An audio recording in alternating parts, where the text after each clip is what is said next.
Hello world, सातिम take रही है guys. आज इस वीडियो में हम बात करेंगे what is component in React. ये कंपोनेंट रिएक्ट का कोर कॉन्सेप्ट है, इसको समझना बहुत ही ज़रूरी है। सो गाइस, इस वीडियो को एंड तक देखना, वीडियो को स्किप मत करना, नहीं तो आपको ये कॉन्सेप्ट समझ नहीं आएगा। अगर आप चाहो तो वीडियो को फास्ट स्पीड में देख सकते हो, लेकिन वीडियो को स्किप मत करना।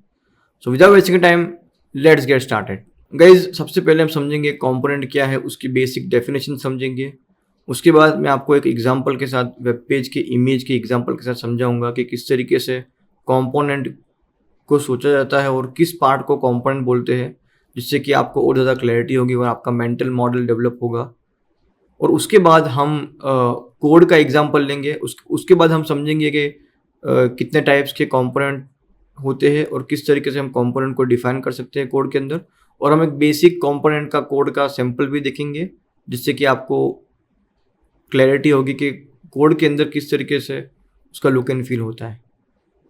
सो let's start with the definition. Component क्या होता है? Component is a piece of code which represent the specific part of UI on a web page of a web page, okay, which represent the specific part of UI with its front end logic।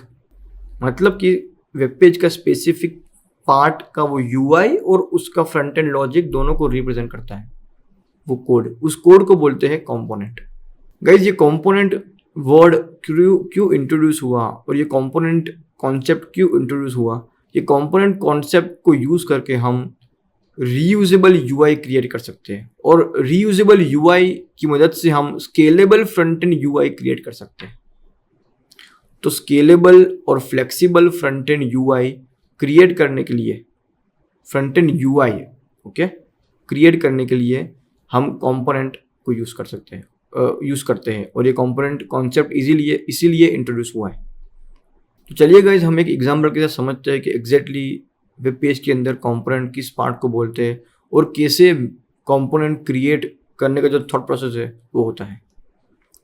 So let me open the example. Okay, यहाँ पे देखिए, ये web page के अंदर दो अलग अलग part में ये बॉक्सेस क्रिएट किए हैं। फर्स्ट वाला ये और सेकंड ये। तो फर्स्ट वाले पार्ट के अंदर हमारे पास सर्च बार है, सर्च बटन है, फिर ये टैग्स है। ओके, तो इस पूरे UI को एक पर्टिकुलर कंपोनेंट में कन्वर्ट किया। ओके, जो कंपोनेंट रिटर्न कर रहा है ये वाला HTML, मतलब कि सर्च बार, फिर बटन, फिर ये 3 टैग।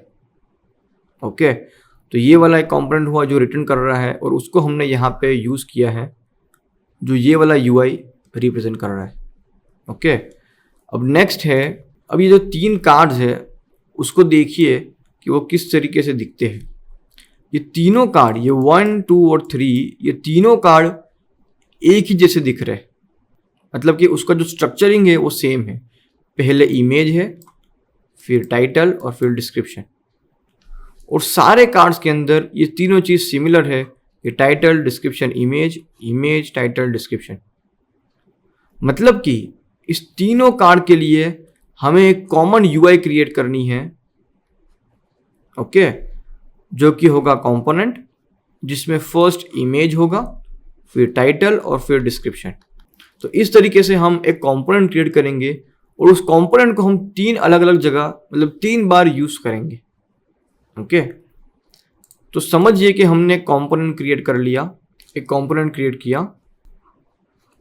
ओके, उसके अंदर पहले इमेज होगी, फिर टाइटल और डिस्क्रिप्शन।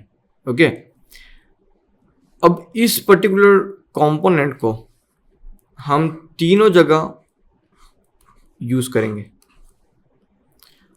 और अब आपको क्वेश्चन होगा कि तीनों जगह पे जो स्ट्रक्चरिंग और जो UI है वो सेम है, लेकिन अंदर का जो डेटा है वो अलग अलग है। मतलब यहाँ पे जो इमेज है वो अलग है, यहाँ पे इमेज अलग है, यहाँ पे इमेज अलग है। देखो यहाँ पे रीड, प्रैक्टिस, लर्न। तो वो किस तरीके से करेंगे? सो गाइज, उसके लिए हमारे पास कंपोनेंट के अंदर एक कॉन्सेप्ट होता है प्रॉप्स। ओके, तो प्रॉप्स की मदद से हम कंपोनेंट के अंदर डेटा इंसर्ट करवा सकते हैं, डेटा सेंड कर सकते हैं।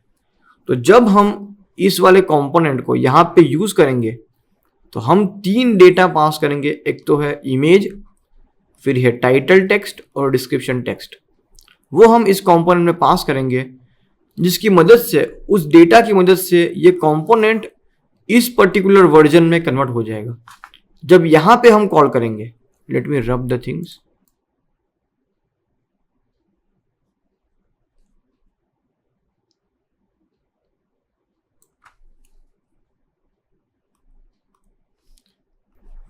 जब इस कंपोनेंट को हम यहां पे यूज करेंगे तो हम ये वाला इमेज पास करेंगे, ये टाइटल पास करेंगे और ये डिस्क्रिप्शन पास करेंगे। ये तीनों डेटा को लेके वो इस पर्टिकुलर वर्जन को डेवलप करके, मतलब क्रिएट करके यहाँ पे रिटर्न कर देगा।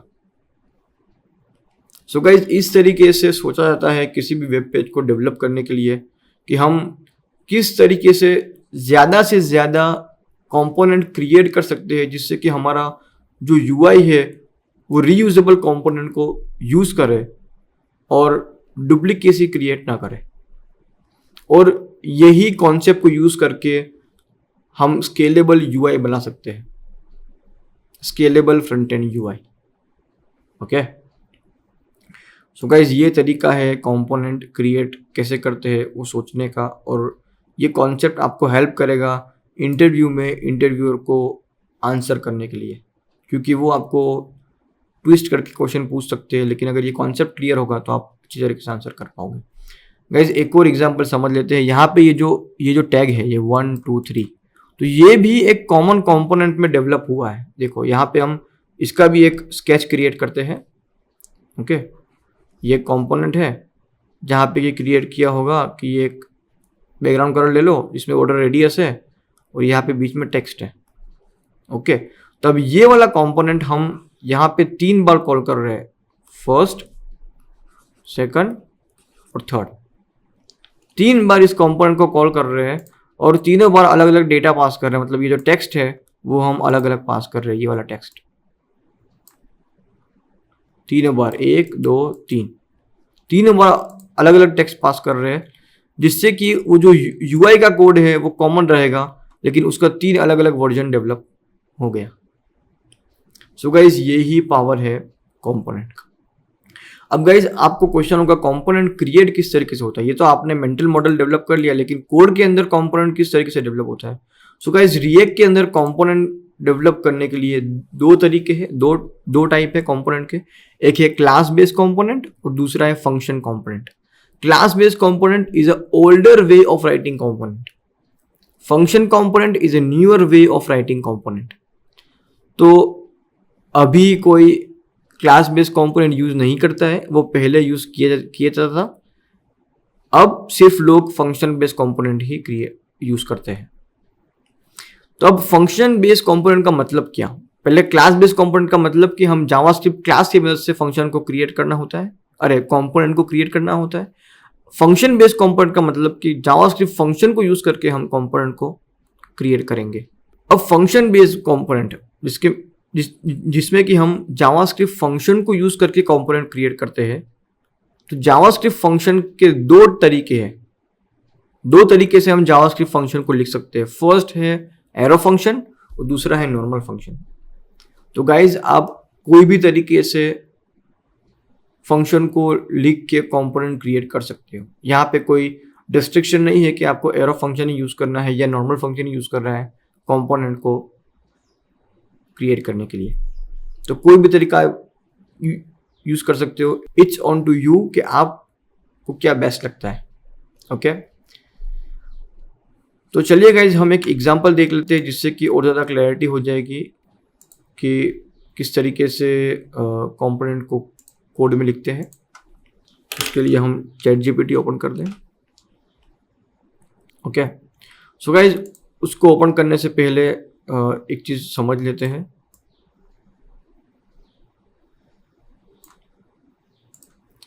यहाँ पे ये जो रिएक्ट डॉक्स ओपन किया है, उसके अंदर एक बेस्ट एग्जांपल दिया हुआ है वीडियोस की लिस्ट का। ये देखो, ये video 1 2 3।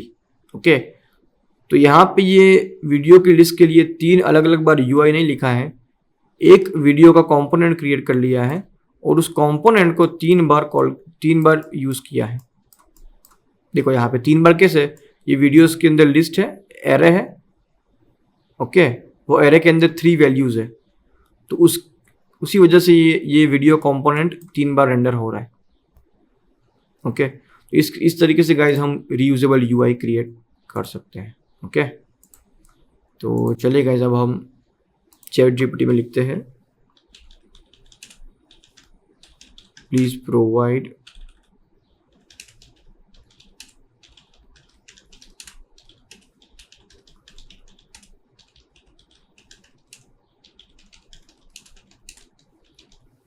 please provide basic component to understand component concept in React। Okay, चलिए देखते हैं क्या कोड वो देता है।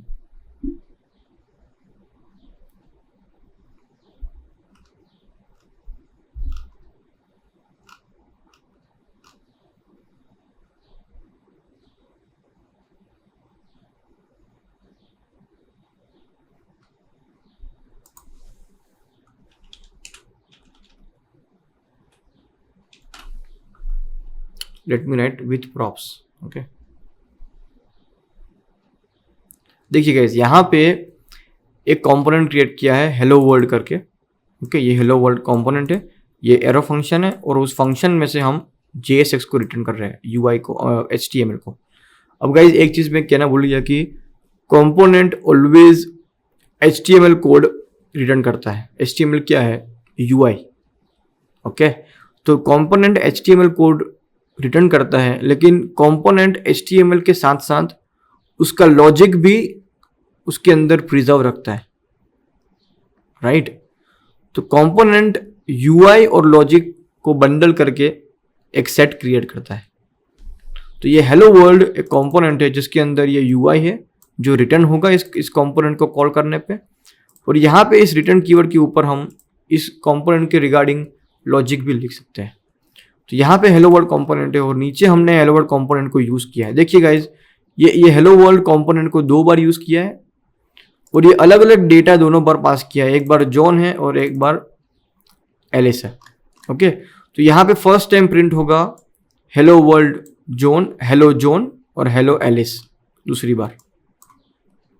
ओके, तो इस तरीके से गाइज कंपोनेंट का कोड लिखा जाता है, कंपोनेंट को डिफाइन करते हैं और कंपोनेंट को यूज़ करते हैं। सो गाइज, ये कंपोनेंट बहुत ही इंपॉर्टेंट कॉन्सेप्ट है। अगर आपको ये अभी भी समझ नहीं आया है तो वीडियो को वापस से देखना, ध्यान से समझना, 100% आपको ये कॉन्सेप्ट समझ आ जाएगा। और गाइज, ये कॉन्सेप्ट को समझ लेना, नहीं तो आप इंटरव्यू में 100% क्लैरिटी के साथ आंसर नहीं कर पाओगे। That's it for the video. I'll see you in the next one.